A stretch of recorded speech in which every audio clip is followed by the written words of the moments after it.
This is our special Gold Rush episode. We're talking about buying gold and investing in gold. In the studio with us, Naveen Mathur helping us understand where the prices of gold are headed, and of course Dhirendra Kumar in our Delhi studio helping us fit gold into our existing portfolios.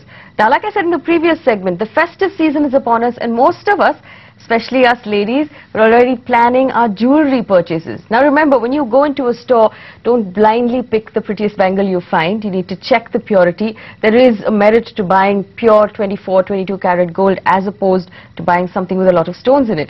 Now we'll tell you why all of this matters. Take a look at this list we've put together to make sure you can maximize your jewellery shopping this year.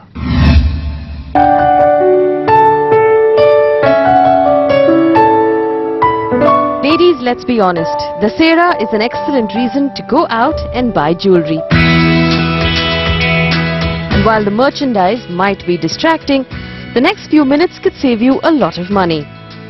First, when you go out shopping, ask your jeweller to give you a certificate of authenticity from the Bureau of Indian Standards. It certifies the purity of gold. Make sure you only buy hallmarked jewellery. Hallmarking means that there's a triangular sign embossed behind each piece of gold jewelry, which gives the caratage. So if it is 22 carat, it will say 916, and along with that it gives the initials of the refinery or the hallmarking center where it has been hallmarked. It gives the date or year in which it has been hallmarked and the initials of the jeweler, manufacturer or the jeweler. You can also insist for a hallmarking certificate from the point of sale, from the jeweler that you buy your jewelry or gold coins, etc. And there is no reason why a buyer should not insist on the purity certificate and get it counter-checked by a third-party electronic tester. Now, if you're buying diamonds, then make sure the jeweler gives you a certificate for the purity of all of the diamonds in the piece. It's very difficult to test diamonds once they've already been set in jewellery. Is there an independent certificate, independent from an international laboratory such as GIA or IGI or such other international laboratory, which clearly goes through the testing mechanism, independent testing mechanism, and confirms to the customer that's the quality of diamond that she's buying in a piece of jewellery. Apart from the weight and the purity, the next aspect of cost is the making charges. It varies from 4 to 6% for a machine-made simple piece to 8 to 14% for a handmade intricate piece. It should never be more than that. Gone are the days when jewelers charged you a flat fee of making charges per bangle or per earring. Nowadays making charges are calculated per gram. So you have a freedom to negotiate the making charges that you will pay with your jeweler, of which you should basically be a good hard-nosed bargainer to drive those costs down. Make sure your jeweler has put the weight and the purity on the bill that he gives you. It's also wise to negotiate some sort of buyback with your jeweler. You should always negotiate upfront with the jeweler that if you were to get back the same jewelry back to him along with the bills and the hallmark certificates, he will buy it back from you at a far more friendly price than somebody else would. So let's quickly do a recap of our checklist. Buy hallmark jewellery with a certificate of authenticity. Use a third party to check the quality of your gold. If you're buying diamonds, make sure it has a GIA or an IGI certificate. And finally, negotiate lower making charges and get a buyback deal with your jeweler. Alright, so we hope that helps. Gentlemen, we have questions again for you. This one comes in from Ujjwala. Dhirendra, she says that she uses the Gold Harvest scheme from a national jeweler to invest small amounts of money every month, and at the end of the year, she exchanges it for jewellery which she puts in her family locker, which she's now saving for her 2-year-old granddaughter. Which means that obviously this is an investment with a 18-year time horizon at least. She wants to know if this is the best way to invest for her granddaughter. Dhirendra, I'm going to come to you in a little while, but first Naveen, we know a lot of the jewelers have a Gold Harvest scheme, which might work if you're buying something for the end of the year, but for someone with her time horizon, talking about the next 18 years, is this an efficient way to put together gold?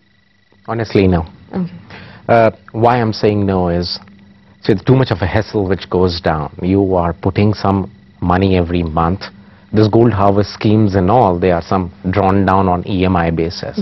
So one is that particular factor. Means every month you have to shell out and go and watch out and track it, what's happening. And then every year, after 3 years, you have to renew the scheme and go further. If the scheme continues, it's okay. If the scheme does not continue, then you have to look out for some other stuff. I think if the only motive for these 17, 18 years down the line for the marriage of a daughter is that she wants to accumulate gold, I think if she has a demat account today and she has an equity broking account with any of the broking firms, the best way to do out is to go and buy ETFs versus what you are doing for these gold harvest schemes. Let's assume Ujjwala doesn't have a demat account for the sake of argument, as is the same as Debajit Chatterjee, who's written to us. Dhirendra doesn't have a demat account. What is an alternative for him if he's considering investing in gold? He wants to know if the gold feeder fund is the best option. What would you recommend? Yes, if you don't have a demat account and you want to buy a gold fund and you are doing it primarily to accumulate your savings into gold, riding the gold prices, or you just want to ride the gold prices, you don't think in terms of accumulating it, gold feeder fund is the way to go about it. The cost of this, not having a demat account, not buying it through a broker on a month-on-month basis, the cost of this amount aggregates to about 1%, and that is the cost of the added fund layer. These funds do nothing but get your money into the fund like the way you invest in any normal mutual fund, and they in turn buy the gold ETF, and you don't need the demat accounts. More questions. We have one that's come in from Amol. Here's an interesting question. He said, on MCX for trading gold prices, I noticed on Monday that the price was 31,300 rupees per thola. When he went out to buy physical gold per gram, he was told it was about 32,000 per thola, and the biscuits or the coins were even more. They were 32,990. So he wants to know, why is there such a drastic difference between the spot price of gold and the physical biscuit or the coin that he wants to buy? See, the only difference between the price in the spot markets for gold and the price which you see on the MCX is related to the landed cost of the gold in India, plus the transport, storage costs and all. Physical gold, anyway you have to store.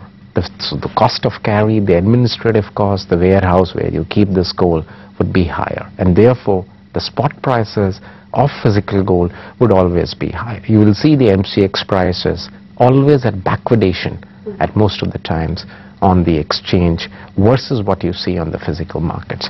Anyway, coins, again, you'll have making charges and all that which happens to make these coins and all that. The further you go in terms of adding up the making stuff and making charges, the price would go up. MCX is pure and pure financial product, and which is just a financial product, so you don't have any. And it's a piece of paper. I don't have to worry about it getting lost or how pure it is or things like that. It's just in a demat account. Means in MCX on these exchanges, it's not even a piece of paper. You don't see the paper except for the number on this piece of paper. So I think it's more to do with the cost of carrying these physical golds, and therefore the prices are high. We have another question that's come in from Vidhi, who writes in, and this is interesting.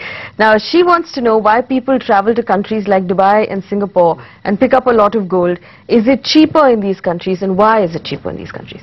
We are seeing some kind of a trend coming again in India for the gold coming from Dubai and Singapore to India, and that is predominantly for one reason, that we added up the import duty to 4%. So government in last January and March added up to the imposed cost. So 4% is what you pay when you import gold additionally, which you were not paying earlier till last year.